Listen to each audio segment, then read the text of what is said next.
Welcome you all in your favorite channel Let's Learn Simply. Today we are going to learn about modal auxiliaries. How and where to use the modal auxiliaries. Helping verbs are called as modal auxiliaries.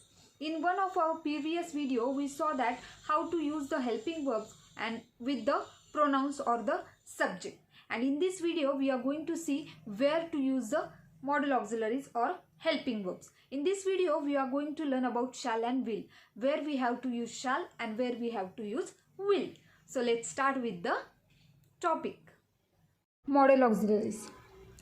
Shall, will, should, would, can, could, may, might, must, ought. These are modal auxiliaries. They are also called as helping verbs. Helping verbs म्हणजे काय आहे? सहाय्यकारी क्रियापद. मग सहाय्यकारी क्रियापदांचंच दुसरं नाव आहे model auxiliaries. मग ते कोणते कोणते आहेत इथे आपण दिले? शाल, विल, शुड, वूड, कुड, कॅन, मे, माईट, मस्ट आणि ऑट. मग हे जे आपले मॉडल ऑक्झिलरीज आहेत किंवा सहाय्यकारी क्रियापद आहेत ते कुठे वापरायचे किंवा कसे वापरायचे ते आपण आज शिकणार आहोत. पुढे बघूया. They are used with main verbs. आणि बेसिकली काय असतं? हेल्पिंग वर्ब्स आहेत किंवा मॉडल ऑक्झिलरीज आहेत ते कशासोबत वापरले जातात? मेन वर्बसोबतच, म्हणजे मुख्य क्रियापदासोबतच ते वापरले जातात. Next, they are use to express ability, probability, obligation, necessity, permission, request, determination, threat etcetera. म्हणजेच ते कशासाठी वापरले जातात? ॲबिलिटी म्हणजे क्षमता दाखवायची असेल तेव्हा, प्रोबॅबिलिटी म्हणजे संभाव्यता दाखवायची असेल तेव्हा, त्यानंतर ऑब्लिगेशन म्हणजे काही बंधनं दाखवायची असतील तेव्हा, नेसेसिटी म्हणजे गरज दाखवायची असेल तेव्हा, परमिशन म्हणजे परवानगीची दाखवायची असेल तेव्हा, रिक्वेस्ट म्हणजे विनंती असेल तेव्हा, डिटर्मिनेशन म्हणजे दृढ निश्चय असेल तेव्हा, आणि थ्रेट म्हणजे एखादा धोका असेल हे. मग हे सगळं एक्सप्रेस करण्यासाठी आपण काय करतो? हे जे आपले मॉडल ऑक्झिलरीज आहेत किंवा हेल्पिंग वर्ब्स आहेत ते आपण यूज करतो. तर आता आपण पहिलं बघूया. पहिला आपला आहे शाल. मग शाल आपण केव्हा केव्हा वापरायचं आहे ते बघूया. It is used to express future tense when the subject is I or we. मग आता हे जे शाल आहे ते केव्हा वापरलं जातं? फ्युचर टेन्स एक्सप्रेस करायला वापरलं जातं. पण केव्हा? जेव्हा त्याचा सब्जेक्ट आय किंवा वी असतो. म्हणजे ह्या दोनपैकी जर एखादा सब्जेक्ट असेल, कर्ता असेल, प्रोनाऊन असेल तर शाल वापरलं जातं आणि त्यातून काय होतं? फ्युचर टेन्स एक्सप्रेस होतो. विथ एक्झाम्पल बघूया. I shall leave for Pune tomorrow. मी पुण्यासाठी जायला निघेल. कधी? उद्या. म्हणजे फ्युचर टेन्स आहे, उद्या निघणार आहे पण आजच सांगितलं आहे. I shall leave for Pune tomorrow. मग इथे आपल्याला दिसतंय की आय हा आपला सब्जेक्ट आहे, त्याच्यानंतर शाल आलेला आहे आणि मग त्यामुळे या वाक्याचा काळ कोणता होतो आहे? फ्युचर टेन्स होते. आणि आपण जर आणखी एक गोष्ट बघितली तर शाल हे लिव्ह या मुख्य क्रियापदासोबत आलेलं आहे. लिव्ह म्हणजे काय? जाणे.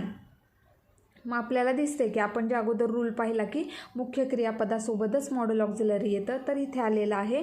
आणि आय हा सब्जेक्ट असेल तर शाल वापरलेला असेल तर तो काय असतो? फ्युचर टेन्स असतो. सेकंड सेंटेन्स बघूया. We shall reach there late night. आपण तिथे पोहोचू कधी? लेट नाईट पोहोचणार आहोत, म्हणजे उशिरा पोहोचणार आहोत, रात्री उशिरा. मग इथेही तसंच झालेलं आहे. रीच या पोहोचणे या मेन क्रियापदासोबत आपलं काय आलेलं आहे? मॉडल ऑक्झिलरी आलेलं आहे. आणि वी हा सब्जेक्ट असल्यामुळे, कर्ता असल्यामुळे या वाक्याचा काळ कोणता होतो? Future tense. नेक्स्ट बघूया काय आहे. It is use to express command, promise, threat or determination when the subject is second or and third person. मग आता इथे काय सांगितलं आहे की हे जे शाल आहे ते कधी कधी केव्हा वापरलं जातं? एखादी कमांड म्हणजे आज्ञा सांगण्यासाठी, प्रॉमिस सांगण्यासाठी, थ्रेट म्हणजे धोका सांगण्यासाठी किंवा डिटर्मिनेशन म्हणजे दृढ निश्चय सांगण्यासाठी वापरले जातो. पण केव्हा? जेव्हा सब्जेक्ट हा सेकंड किंवा थर्ड पर्सन असेल.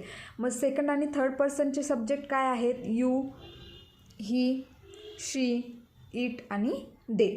मग यापैकी जर सब्जेक्ट असेल तर वरती जे काही आपल्याला सांगितले कमांड, प्रॉमिस, थ्रेट आणि डिटर्मिनेशन हे एक्सप्रेस करण्यासाठी आपण शाल वापरणार आहोत. आता एक्झाम्पल बघूया. फर्स्ट जे आहे, you shall carry out my instructions. आता इथे काय सांगितलं आहे, कोणीतरी सांगतं आहे की तुला माझ्या किंवा तुम्हाला माझ्या इन्स्ट्रक्शन्स फॉलो कराव्या लागतील किंवा ऐकाव्या लागतील. म्हणजे ही काय आहे, कमांड आहे. मग कमांड सांगण्यासाठी आपण इथे शालचा वापर केलेला आहे. शाल हे कॅरी या मुख्य क्रियापदासोबत आलेला आहे आणि यू सेकंड आणि थर्ड पर्सनपैकी एक सब्जेक्ट आहे आपला. म्हणून मग इथे आपल्याला कळतं आहे की या वाक्यामध्ये काय दिलेली आहे, कमांड दिलेली आहे. He shall be promoted to a principal. त्याला प्रमोशन मिळणार आहे. कशाचं, प्रिन्सिपल म्हणून प्रमोशन मिळणार आहे. मग इथे पण काय आहे, आपलं प्रॉमिस आहे. म्हणून आता इथे सेकंड आणि थर्ड पर्सनचा आपला सब्जेक्ट आलेला आहे ही, आणि त्यामुळे आपल्याला कळते की हे काय आहे, एक प्रॉमिस केलेला आहे. Third sentence, he shall B dismissed for negligence of duty. मग काय इथे या वाक्याचा अर्थ काय होतो की त्याला कामावरून काढलं जाऊ शकतं. का, कारण तो त्याच्या कामाकडे दुर्लक्ष करतो आहे, त्या कारणामुळे त्याला काढलं जाऊ शकतं. मग आता इथे आपल्याला कळतं आहे की इथे आपल्याला काय सांगितलं आहे, एक धोका कळतो आहे आपल्याला या वाक्यामधून. काय, कारण तो कामावर लक्ष देत नाही आहे म्हणून कदाचित त्याला काढून टाकतील. मग धोका आहे. जर कामावर लक्ष दिलं तर काढणार नाही, पण नाही दिलं तर काढू शकतात. मग इथेही सेकंड पर्सन आलेला आहे आणि म्हणून मग आपल्याला लक्षात येतं की या वाक्यामध्ये आपल्याला वेगवेगळ्या गोष्टी पाहायला मिळतात. पहिल्या वाक्यामध्ये कमांड आहे, दुसऱ्या वाक्यामध्ये प्रॉमिस आहे आणि तिसऱ्या वाक्यामध्ये थ्रेट आहे. मग अशा प्रकारे हा शालचा वापर केला जातो. नेक्स्ट बघूया, it is use to express offer or suggestion when the subject is I or we. मग आता इथे काय आहे, शाल कधी वापरला जातो, एखादी ऑफर म्हणजे किंवा सजेशन, सल्ला देण्यासाठी किंवा एखादी ऑफर देण्यासाठी आपण वापरू शकतो. पण केव्हा, जेव्हा सब्जेक्ट आय किंवा वी असणार आहे. मग आय आणि वी सब्जेक्ट असेल तर शाल हे कधी वापरलं जाईल, एखादं सजेशन किंवा ऑफर देण्यासाठी. मग विथ एक्झाम्पल बघूया, shall I make a cup of tea for you. मी तुझ्यासाठी एक कप चहा बनवू शकतो का, बनवू शकते का. मग इथे आपल्याला कळते की एक ऑफर दिली आहे की बनवायचं आहे का चहा तुझ्यासाठी, मी बनवू शकतो का चहा तुझ्यासाठी. मग इथे आपल्याला कळते की शाल आपण आईसोबत आलेलं आहे आणि म्हणूनच इथे काय एक ऑफर आलेली आहे. Shall we go for a picnic. आता इथे काय सजेशन केलं आहे की आपण पिकनिकला जाऊ शकतो का. मग आपल्याला इथे कळतं की वी हा सब्जेक्ट आलेला आहे आणि म्हणून इथे काय आहे, सजेशन आहे. मग अशा प्रकारे आपण बघितलं की शालचा वापर केव्हा केव्हा होतो, एक तर फ्युचर टेन्स दाखवण्यासाठी, किंवा आय आणि वी सब्जेक्ट असेल तर फ्युचर टेन्स दाखवला जातो, आणि आय आणि वी सब्जेक्ट असेल तर ऑफर किंवा सजेशन दिली जाते. आणि दुसरा काय वापर आहे की कमांड, प्रॉमिस, थ्रेट आणि डिटर्मिनेशन दाखवण्यासाठीही शालचा वापर केला जातो. पण केव्हा, जेव्हा त्याचा सब्जेक्ट सेकंड किंवा थर्ड पर्सन असेल. आणि सेकंड आणि थर्ड पर्सनचे सब्जेक्ट काय आहेत, यू, ही, शी, इट आणि दे. मग अशा प्रकारे आपण शालचा वापर करायचा आहे. नेक्स्ट आहे will. It is use to express future tense when used with second and third person. आता मग इथे काय सांगितलं आहे, विल केव्हा वापरलं जातं, विल हेही फ्युचर टेन्स सांगण्यासाठी वापरलं जातं. पण केव्हा, जर त्या वाक्यामध्ये सब्जेक्ट हा सेकंड किंवा थर्ड पर्सन असेल. मग सेकंड आणि थर्ड पर्सनचे सब्जेक्ट काय आहेत आपले, यू, ही, शी, इट आणि दे आहेत. मग हे सब्जेक्ट असतील तर विल हे फ्युचर टेन्स एक्सप्रेस करण्यासाठी वापरलं जाईल. विथ एक्झाम्पल बघूया, ही विल अराईव्ह टुमारो.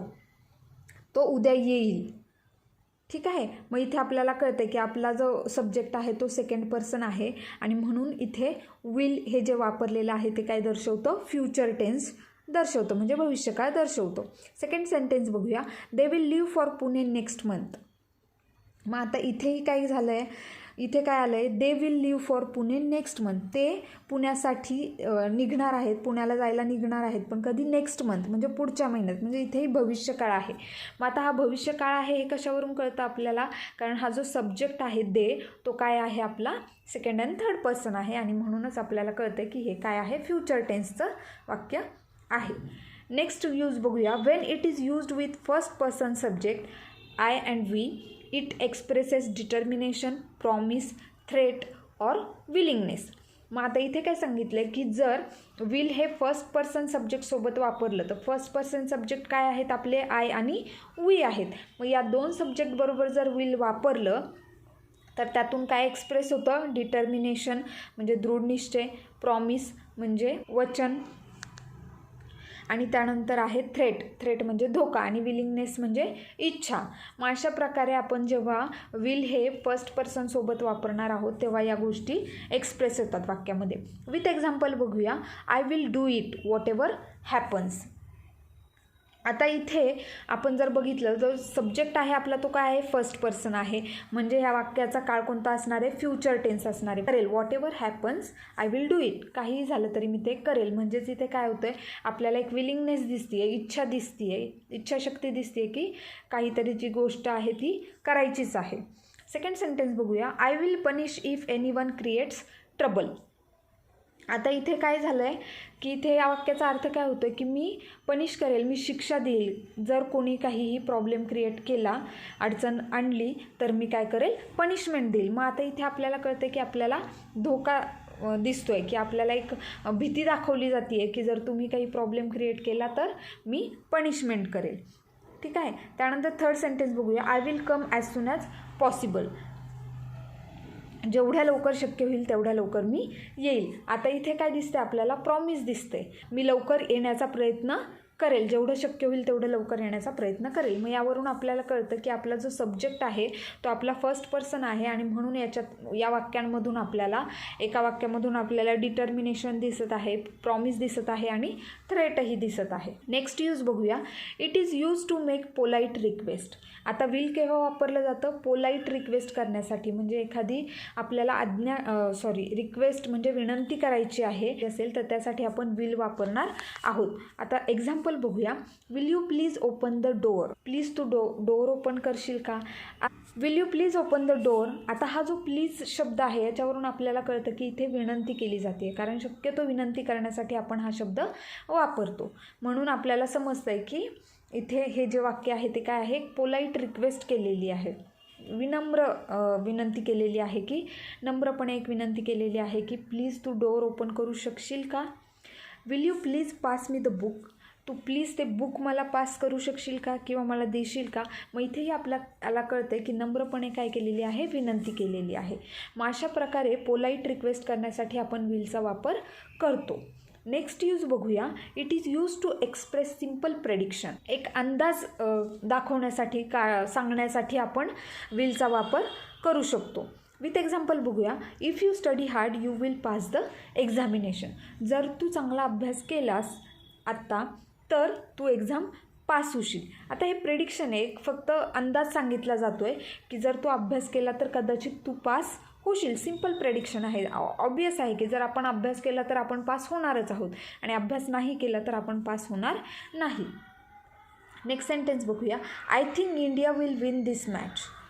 आता या वाक्यातही आपल्याला कळतं आहे की काय, आय थिंक, मला असं वाटतं आहे की इंडिया ही मॅच जिंकेल. म्हणजे हे पण काय आहे, एक प्रेडिक्शन आहे, एक अंदाज सांगितला जातो आहे.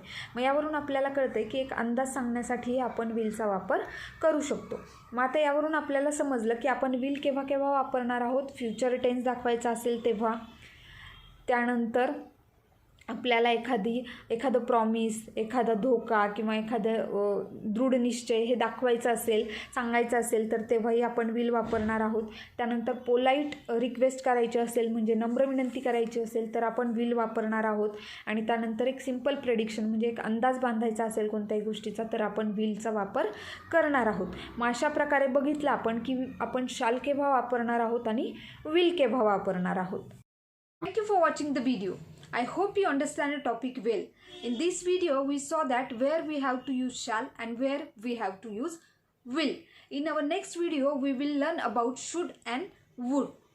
If you have any doubt, you can ask me in comment box. If you like the video, hit the like button. If you are new here, don't forget to subscribe the channel. Press the bell icon and get the notification of new videos. Do not forget to share the videos with students. Thank you.